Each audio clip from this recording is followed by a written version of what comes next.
And we're going to start that off with a story about Simbian because they've introduced the AI SOC LLM Leaderboard, which is a whole lot of acronyms to describe the first benchmark that will measure how well AI language models perform real-world security tasks in a security operations center. They tested this on a lot of realistic scenarios, as well as models from OpenAI, Google, and others, and they completed between 61 and 67% of tasks when supported by a solid framework. Now, you're probably wondering why they did that. Well, Simbian's goal is to show where AI really helps, and that's speeding up routine work and not replacing human analysts. The approach focuses on transparency, real-world testing, and helping companies choose the right AI tools based on performance, cost, and value, not that dreaded AI hype that we keep hearing a lot about. Al, do you feel like this leaderboard is going to help people pick the right models and the right tools, or is this just something that someone's going to figure out how to game so they can get to the top of it? Well, I think it's important to recognize that Symbian is talking mostly about the value of the framework you put around the model. And it's their framework, of course, to put around the model that makes the most sense. The reason that they emphasize this is that what they found was that the LLM you use makes relatively little difference to its success at dealing with the kill chains, with sets of logs from kill chains that they were showing it. So they tried both reasoning models as well as just generic large language models and saw very little difference between them.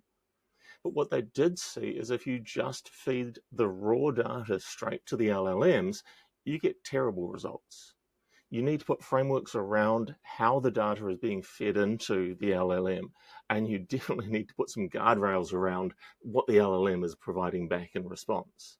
And so the interesting part was that it really didn't make so much difference which LLM you used, so much as how you used it. Who would have thunk that you could use a tool badly by not thinking about how you're going to use it? Really is interesting to see that 61 to 67% of required tasks were autonomously completed by the models. It definitely highlights the fact that, yeah, humans are definitely going to be involved.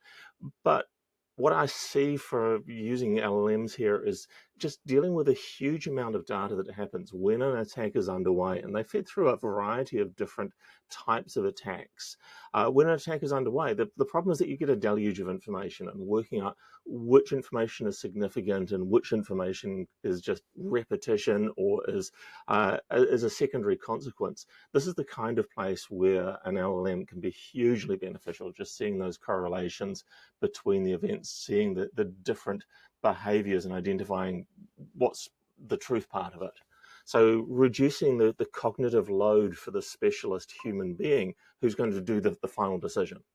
Because hopefully we as humans are getting above that 2/3 rate, 67%, that was the high watermark here. Hopefully we're doing a better job of responding to security events and taking a look at it.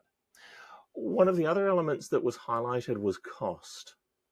That if an LLM is going to give you a slightly better response, maybe it's going to get from 67 to 69 or 75%, but it does it at twice the cost, so a higher resolution rate, but at a vastly higher cost, that's probably not a good business decision. A good business decision is probably to have a human involved and take this slight reduction in the accuracy of the results at that vast reduction in cost. So it's kind of nice to see some real world things in here, some thinking that maybe the latest and most shiny LLM, these new reasoning models, aren't necessarily going to be the be all and end all of making things better for you. It's nice to see just some benchmarking too, some real world, feed some real data in and use a consistent set of data to take a look at how the results work. What will be interesting will be to see these resolution rates changing over time. And so seeing whether improving frameworks around them, improving the LLMs, and then working with larger and smaller LLMs is going to provide better responses. I'd like to see a cost dimension in here as well, rather than just a straight what percentages were resolved. What was the dollars per item resolved kind of view would be really beneficial to us as well.